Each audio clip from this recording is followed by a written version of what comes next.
Please subscribe to this channel right now. And if you can spare the cost of a cup of coffee, only $3, please donate to our coffee account. Link below. This is Van Miller, and this is America Happens. I really felt that the family court was a place that should be open to the press. Yeah. Because it was sort of the dumping ground for morons and political hacks. Stars aren't the people you see on the TV screen. Stars are the people fighting against all odds against tyranny and oppression. Billy O'Connor was raised on the rough streets of working-class London. He is a construction worker by trade who is taking on the most corrupt and repugnant institution in the Western world, the family law industry, which has become a genocide machine, where children are stolen and trafficked and sold, with heartbroken parents who've had their children stolen committing suicide at an alarming rate, with an entire industry of corruptible social workers and criminal corporate family court judges operating in complete secrecy without a jury in these secret courts. I hate it when I turn my phone on,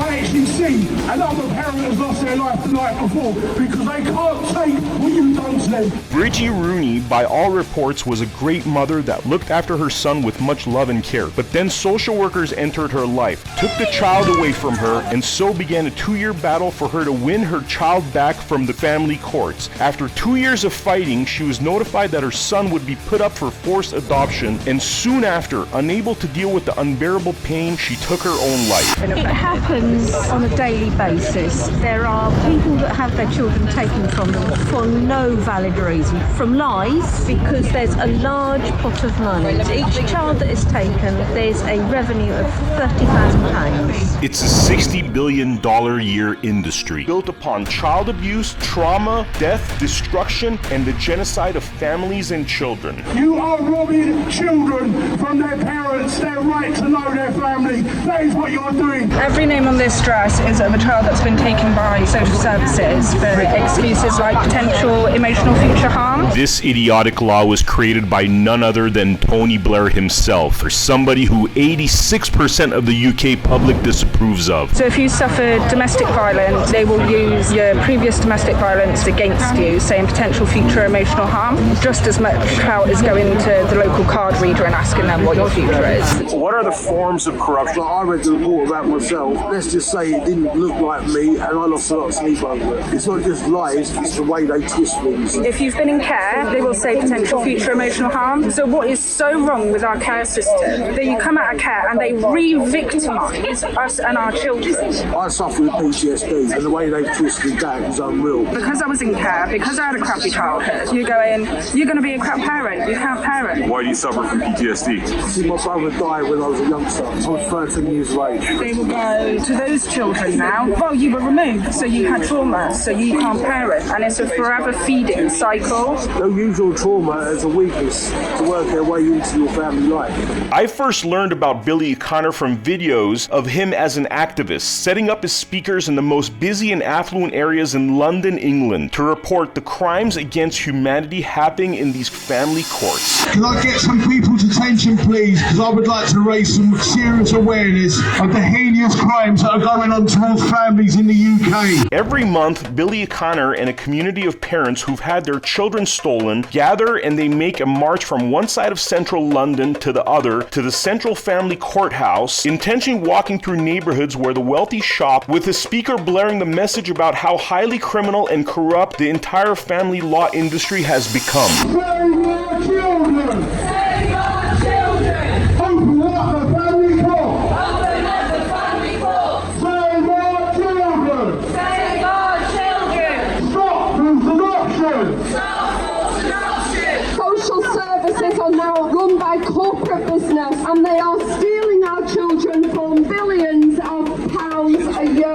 On the adoption for a social worker, £2,000 or £4,000. We researched the payment schemes for social workers and found that there has been leaks that show adoption targets being set for social workers, as well as market premium retention bonuses, welcome bonuses, multiple financial benefits, and a troubled families program, where up to £4,000 is paid to identify and turn around troubled families, meaning ill-intentioned social workers have the financial incentive to fraudulently dub a family troubled using false allegations and fraudulent evidence in order to seek financial gain. They took my grandchildren, they lied suicide, they used a paedophile social worker who was running a paedophile ring for 50 years. And I'm thinking, hold on a minute, all these parents can't be lying. There's got to be some truth in what people are saying. 1 minute they were there and the next minute they were gone. And every one of them are saying they've manipulated it, twisted it to put them in a stronger position. They are exploiting families for money. So it's about the money that they can make from stealing your children. These parents are being persecuted. I have a son at home. He's tried to commit suicide twice. He's a shell because of what you did to him. You're destroying families. Just in the last decade, tens of thousands of parents have committed suicide because of what the family law industry has done to their lives. Charlotte Louise was targeted by social service workers with her child being taken away from her. She fought through the family courts to be back in her child's life, and a day after she lost her battle in court, she took her own life by hanging herself. This picture of her was drawn just a week before her suicide. They know exactly what they're doing. They don't take the children that are to be arrested. Just in the last decade, thousands of children have been murdered because of family law corruption. Star Hobson, this lovely 16-month-old toddler, was the daughter of Jordan Hobson and Frankie Smith. Through systematic corruption within social services in Bradford City Council, Star was cruelly taken from those who loved her father Jordan, and her grandfather Andrew Smith, as well as many other concerned family members, and she was put in the hands of her negligent mother, Frankie Smith. Frankie Smith began having a same-sex relationship with Savannah Brockhill, a 28-year-old bouncer and boxer. Savannah Brockhill began abusing the child, literally using this child as a punching bag, and despite over at least 5 reports to social services in Bradford City Council made by her great-grandfather and the babysitter Holly Jones, who had evidence in the form of videos and pictures that showed serious bruises on the body of the toddler, all these reports were ignored by Bradford City Council, as the mother Frankie Smith and her bouncer girlfriend claimed that the reports were made due to malicious discrimination against their same-sex relationship. Bradford City Council, under the guidance of Mark Douglas, spent a measly 1 hour interviewing Frankie Smith and Savannah Brockhill about this abuse before dropping the case. The child, Star Hobson, during this meeting was so dazed that she ran into the couch, yet the social workers completely ignored the signs of abuse. Rather than protect the child, social service workers accused the family of being malicious in making these reports of child abuse. On the last day of this toddler's life, Star Hobson was beat so badly by Savannah Brockhill that a main artery ruptured in her body and she bled to death, while her mother Frankie Smith stood by and did nothing. As the verdict was read, Savannah Brockhill smiled, and reports have been made that since then she has bragged about burying 3 more babies. The grandfather of Star Hobson, Andrew Smith, took his own life after sending a card to his daughter's prison cell which read, "You look after yourself and I'll look after the baby." They take children from families that have done nothing wrong. You're supposed to protect children, but what you're actually doing is you're taking them away. They're being killed within your care. Children that are being brought up by families with good upbringing, those children are more desirable than children that are wayward. How many have died within your care? Elsie Scully Hicks was taken from her biological family. The biological grandmother of the toddlers had revealed that she fought hard to keep the little girl, and that there were many other loving members in the family that could have taken care of the child, including the grandparents, brothers, sisters, aunts, and uncles. Rather, the social worker forced this unnecessary adoption to Craig Scully Hicks, and for 8 months that Elsie lived with the couple, his husband Matthew Scully Hicks beat the child regularly. Elsie needed medical treatment on numerous occasions while in the care of Matthew Scully Hicks. In November 2015, the child was seen by a general practitioner as she could not bear weight on her leg. An x-ray found that she had a fractured leg. In December 2015, she suffered a large bruise on her forehead. In May 2015, she was described as vomiting after falling through stair gates. Despite the list of injuries, Scully Hicks' explanation that these were just accidents were accepted by health professionals who lacked professional curiosity. 13 separate reports or more were made, and 8 different agencies were involved in these reports of abuse. The social workers felt that Matthew Scully Hicks, the child's abuser, was well educated and articulate. Hence, they closed all investigations. Elsie Scully Hicks was murdered in May 2016 when she was only 18 months old. No social workers have been disciplined or sacked over the mistakes because it was quote-unquote not appropriate. And I couldn't believe what I was finding out after looking in and digging in so deep. They use us as the small people to build up their empire. I've never during this period of 9 years been actually found guilty of a crime. And all this is owned by hedge fund bankers, people who have nothing to do with children.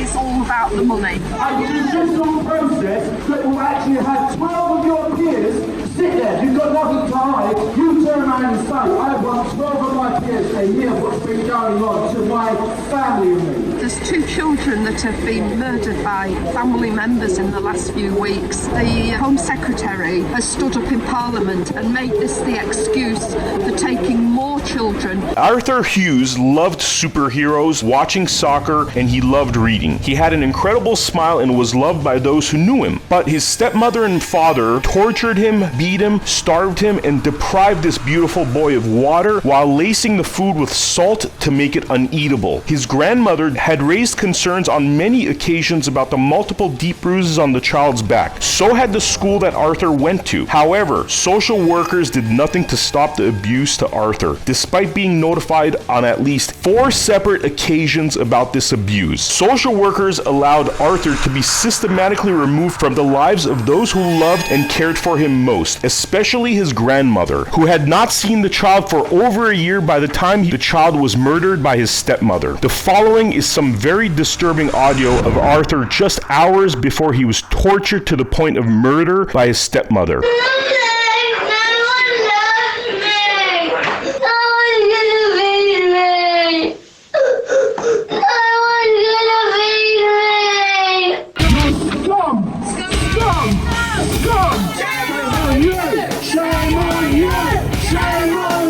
Sadly, there are many such stories across the Western world. Thousands of children murdered because of the negligence of social workers. And they are using these children for their agenda of taking the children. They're all corrupt. They have been around everything the generations have taken away for. Through my grandparents alone, certainly the Second World War. Family court, there ain't no family about it. It's all about the money. How much longer is this fight going to go, Billy? To the day I die. Until it changes or the day I die. My last breath.